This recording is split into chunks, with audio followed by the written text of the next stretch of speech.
Welcome back to another RTA Virtual Motorsport Formula V Scholarship Highlights video. We are at the penultimate round of the scholarship series at Hockenheim in static wet conditions. We're about to join race 3 and we have a fantastic battle with the one and only Jaxer.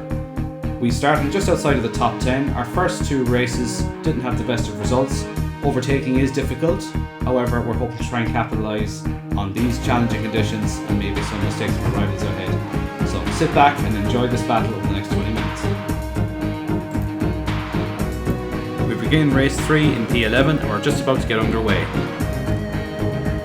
So we're taking a breather, getting a little bit tense at the start of race 3, knowing so much is at stake. We want to try and get inside that top 10. We want to protect our position in the championship.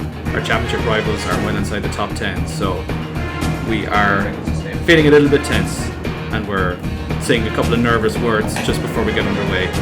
So a little bit uptight in this race, but we'll see how it all plays out. And we are underway. We get a fantastic launch, but between Sean McClellan's, Jordan Kelly and Conor Melia, we have nowhere to go. So we take trying the outside line here, but Conor checks up quite a bit into that corner and that catches us out. So we've lost position to Sean, and we're about to lose another position to Sean McGoldrick. So we try and stick it around the outside going into the second corner. We're on the Hockenheim National A layout, as you can see on the bottom right of your screen, and don't be too deceptive, that is a hairpin halfway down the back straight, which you're about to see, which is becoming a key feature of this circuit. We're running side by side with Sean McClemens here. We're trying to capitalise on the tow in front of us. We've got a very static, wet track. Conditions are not changeable. We try to go on the outside of Sean here, but Sean gets a little bit of oversteer and exit there, and that catches us out. We have to back out of it. And Sean McGoldrick is going to go around our outside now. We're trying to defend from that. We get a big power steer moment. Already we're feeling like we're slipping backwards a little bit. We've not had the best of first laps here. We're under pressure from Lee Cogan, who's just behind us. So we go back up the inside of Sean McGoldrick, coming into the stadium section. And the curbs with the Formula V in these conditions were a little bit hit and miss. Some curbs you couldn't touch and other curbs were a little bit more forgiving. So we can see the gravel peppered on the outside of the hairpin, and the line into the hairpin, the grip is very inconsistent between the racing line and the inside line, so you can actually have quite a big difference between braking zones depending on which line you take, as we're about to find out later. So we move towards the end of lap 2 and we're still chasing Conor Melia. The field has bunched up in front. There does seem to be two packs forming a group. Conor moves slightly wide on the exit of the penultimate corner and we move up the inside. We leave room for Conor on the outside. He is still alongside us. He's going to try and take some slipstream. We're also getting the toes in the car in front, but Conor thinks better of it. He decides to back out of it. We've got a bit of free space here, so we're going to try and utilise that space. We're just behind Kamto Chukura, who's had very, very quick in practice, who is the second in the scholarship at the moment, Kamto, and he's had a fantastic season. And he is driving very conservatively here. He does not want to get involved in incidents. We're going to take advantage of that and go right around the outside. We also have one of our main scholarship rivals, Jack Wynn, just in front of us. And he is battling Sean McClemens for 6th and 7th place. So we've got Kamto up our inside. We're getting a slightly better draft off Jack. We're going to swap over and take that one off Sean and try and cover the inside a little bit into the corner just to dissuade Kamto from taking advantage. So we go up the inside. Conor Melia is there on the outside as well. He's trying to take advantage of Kamto as well, and he has done so. So Kamto has dropped back a few positions, and Sean is moving up the field. And we're hoping to try and follow Sean here. We can see Lawrence Soswell just up the road from us as well, and we can see the field bunching up. We really want to be trying to get involved and make some places in this early stage of the race. So Conor is just behind us now, and it looks like Conor isn't going to fight us too hard. And we move forward to lap 4, and this time we have got a decent run on Jaxer, who is pedaling very hard in front. And He's losing a little bit of ground to the cars in front, so we're going to try and overtake him here on the inside of the corner. Go up the inside. Jack has gone slightly wide. We've gone just deep enough to get into the corner, and we are now side by side with Jack. This is going to be a nice little... Hockenheim always brings out these kind of battles. We can do a lot of switchback, different lines and different trajectories. We go outside to try and get a tighter line on the inside and get a better run into the stadium, and we do so. And we're just about got enough momentum to draw alongside Jack. So we are side by side going into the stadium. But we're still... We don't want to be getting involved in any instance ourselves. We take a very tight line here. And unfortunately for us, we take the wider line going into the corner. We touch a bad bit of tarmac, we go slightly late on the brake, and the car just goes straight. And unfortunately for us, that's going to bring us right back down. However, in all of that, if only a little bit of reaction there from myself. There was a couple of guys talking on the chat, and normally I don't mind that, but this time I just probably got caught up in it. So we've lost about 4 seconds there, and we've lost a couple of places. However, with the field bunching up in front of us, we don't really know it at the time. We kind of think, yet again, maybe we've run another race, but we've only lost about 3 to 4 seconds in all of that, so we have every chance here of fighting back to the field. Tony Griffin is right behind us. We're down in 15th place. We've got it all to do again to try and get back up near the top 10. So we've lost quite a lot in that with the field bunched up, but it's a long race. There's still more than halfway of the distance to go, and we are right behind Andy Middleton on the run down to the National A hairpin once more. So in this race we're actually using manual gears, and the reason we're doing that is because there's so many times where you shift from 3rd to 4th on this track that using the auto clutch is quite a massive disadvantage, particularly when you try and pass people. So we're using the clutch paddles at the back of our steering wheel along with the manual shift to help us go up and down the gears. It's taken me a bit of practice, and it definitely changes the way you brake into corners when you're using the gearbox yourself and having to bit the throttle yourself. And it's not something I've been using all season. I've been using automatic clutch purely because the draft will always pull you back in and you don't want to risk a gear change. But in the first part of the season we were using the button clutch, and we decided to stop using it because it causes too many issues. So we're back now using a fully manual gearbox, and this is our first real race with it. It hasn't caused us too much trouble so far, but we do notice that our shifts from 3rd to 4th are much stronger. They're much quicker. We're not losing that momentum like we were with the auto clutch with certain drivers. So Lee is fighting hard here. Lee Cogan, he's not going to let us by in a hurry. So up to 14th place, we've just gone past Andrew, and we are chasing. There's a huge group of cars in front of us here. We are not far behind them at all. We're only about 3 seconds behind behind where we were. So we haven't actually lost that much time by running wide. Just we have to get it all to do again. As we go up the inside of Lee into turn 1, both of us back down into 3rd gear, give ourselves enough space and enough room. And the gap is forming in front of us again. Lee is going to have a look. Lee decides to think better of it and decides, look, let's not fight this one, let's fight another day. Moving on to lap number 6, and we have caught the pack we had lost ground to just earlier. So we've got Camto in front of us again, and Sean McGoldrick is just up the road there, and he has just caught the curb and spun. That's gained us yet another place. That's going to put us up to 13th place. And we can see Camto is having a pretty conservative drive of it at the moment. He does not want to be getting involved in incidents. You can tell, and it's quite understandable because Camto is in a pretty good position in the championship. He's had no penalty points or any race incidents. He's one of the only drivers in scholarship in the top 10, or the only driver to not have a race incident penalty yet. So Camto is all about trying to keep it clean. He wants to get these points. He just needs enough points, really. So Camto is now caught on the back of Jack, and I believe Jack was involved maybe with some bit of contact earlier on. But he is losing ground to the cars in front. So Camto and Jack just decides not to fight Camto too hard here, because even though Camto is a scholarship rival, he's got a substantial gap to Camto in the championship. He realises that Camto's got pace, maybe I can just follow him through, so he doesn't fight Camto too hard. And we're coming up behind Jack now, and we're going to have a little chat with Jack to say, well, at the moment I just say we're going to keep behind him for now just to see what his pace is like. It is lap 7, there's about 7 minutes to go. We can see these gaps are starting to spread in the field in front. If we want a good result, we want to be staying with that field. So Jack is driving pretty well here, seems quite good. If we can just follow him along and Camto along, that might put us forward to that lead group.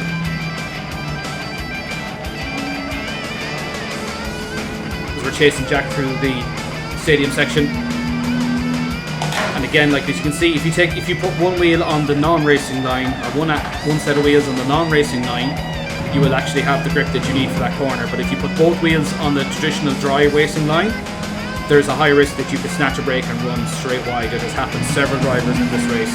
It's been a bit of a corner of death for a lot of drivers. So we can see that field slowly spreading out in front of us now again. And it looks like Jack doesn't quite have the pace to keep with them. I think Jack is now almost kind of driving on his mirrors a little bit. So we're not attacking Jack right now. If we're going to make a pass, we want to make a clean pass. But it does look like that field is getting away. And we're kind of having a little discussion with Jack here. Do you want to go for it? I reckon I'm telling him here I've got pace, and I'm telling him I have pace here. But at the end of the day, Jack doesn't have to give up position to me here at all. By all means, he's allowed fight. And we're having a little chat down the back straight here to see whether we fight for it. Do you want to go toe to toe, or do you want to try and catch this group? And I think Jack has decided, right, we're going to go wheel to wheel then. So I kind of said it was up to you, and message received. So we're both near level in the championship. None of us want to give an inch and let the battle commence. So we're up the inside, but Jack places his car very well here. We leave the room, we get a slight bit of oversteer, we get a little bit of a shoulder from him, but all fair in love and war in racing, no harm done, just a wheel-on-wheel contact. Just trying to make space for him. Could have got wheel spin as well on the outside, maybe we didn't see that as well. And we're going into the stadium section. We're squeezing Jack a little bit to the outside here, just not to give him too much room. We want to try and keep that tight line again. And we have a little bit of PTSD from earlier on in this race, so this time we think better of it. We just let Jack have the corner here and just let's not get involved in another running wide incident. We can't really afford any of them anymore. So Jack takes quite a tight line through that hairpin, and if you can take it well with the camber in that corner, then it's okay. But if you can manage it on the outside and avoid the mishap of braking, it's a lot better. So Jack is kind of going wide a little bit here. We're not sure if Jack actually does have damage to his car from a contact incident. Maybe one of his followers can let me know in the comments if that was the case.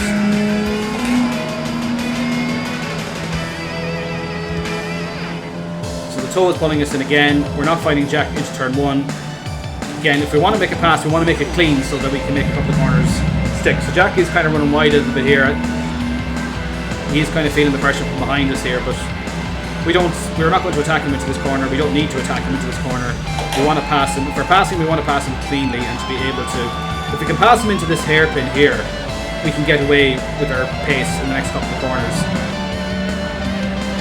And just coming up behind us is Tony Griffin there. He's just closing the gap to us. We're going to try going the outside this time, and we've got the momentum, but have we got the line and have we got the pace? Jack goes up or inside, we keep it nice and straight, we slightly lock the wheel there so that gives us a slightly wider entry. We're trying to see if this will give us the momentum on the exit of the corner, and indeed it does, but Jack is not letting that go. He sticks right to the inside. We swap back to the outside. We tried to do a bit of a repeat of what happened earlier in the race when Connor was following us. We tried to go outside and then inside. Jack has a little bit more wheel-to-wheel contact there. And we're trying to get that momentum one more time. Yet another fantastic side-by-side scrap. And we go a little bit wider this time just to squeeze Jack a bit on the end of the track, but Jack is not giving in. Look at that, the fight in the man. And Tony is right behind us here now too. So Jack is taking that tight line. He is obviously, he knows well what that outside corner is like. He is not taking any chances, and understandably so. But now we've got Tony behind us looking to get involved in this battle, and we have now lost quite a lot of ground to the cars in front of us.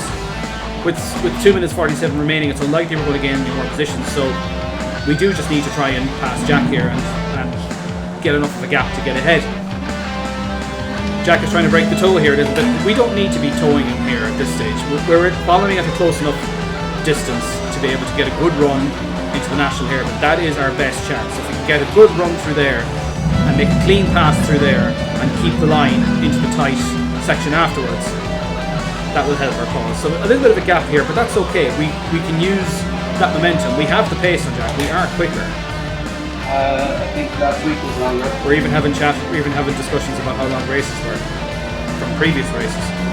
So once again, we're onto that back straight again, and Tony behind us now. We're kind of going, we need to make this stick somehow.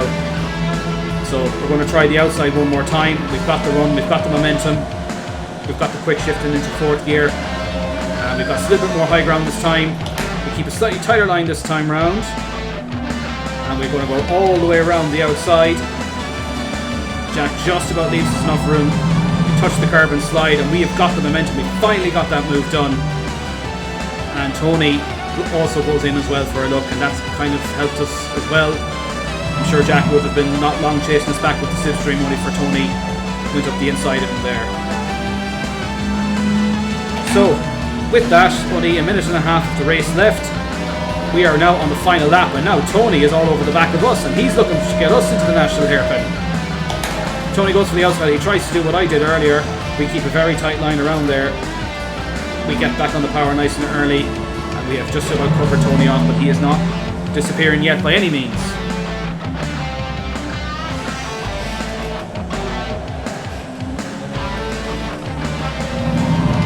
The main areas to watch out for here. Again, we're now driving on our mirrors. We're driving much like Jack was driving a few minutes ago. We're generally a little bit quicker than Tony, but Tony has the toe and he's got the momentum at the moment, and he's got the confidence right now. And we're quite conservative into this corner here, but look at Tony here on the outside. We didn't exactly give him the best of room either, but we didn't have to give him the room. And Tony took an inside line there. He admitted as well that he just had a lot of momentum, and it surprised me the amount of momentum he had as well. But I wasn't going to exactly open the door for him. So we come around to finish 11th, just outside of the top 10. We're not happy overall with the fact that we're not further inside the top 10. However, championship points wise, from the 3 rounds here, we've actually did better than we did last week in terms of total score. So this will not actually be a drop round. And the post-race deflation of not having finished higher sets in, and the disappointment sets in. But we shouldn't be too disappointed. Definitely not one of my stronger nights, and definitely one of the nights where mentally the head wasn't quite in it. So after that race, we're going to look how this affects our championship position and look at our results overall this season. So according to the championship standings, we're currently 5th in the scholarship. However, that won't be the deciding factor on who gets the Formula V drive. So 3 of these scholarship drivers will get a chance to race the Formula V at Mondello Park later this year. And as we can see, we're currently 5th in the scholarship in terms of championship position, but there's some other things here that we're being measured on, and we've not yet been told about which ones we'll actually be measured on and how much they're weighted. We don't know. To this day, we still don't know. But we can see on the results screen, we can see a few things like our finishing position, the points we accumulated from that round, our gap to, I'm guessing that is going to be gap to leader, or not even sure what that interval one is about actually. Starting position showing us where we started in that race, and obviously compared to our finish position. And then we have like our incidents. So what the incidents are, basically every time you run wide on the track, whether you make contact with the car or whether you go off track, that's what your incidents are within iRacing. So per race you'd accumulate that. I think in each race you're allowed 15 incidents before you would incur an in-game time penalty. So with all the kind of talk about where the championship position is and where we are relative to Jack and where we are relative to Jan, we don't know how well we're doing against everybody else in terms of, we don't know, do incidents take more weight, do starting position versus finish position, does that take more weight? We really don't know. We're completely in the dark as to what will happen. So next week is the final round, which will be at Sebring Modified Circuit. That should be a bit of a slipstream fest.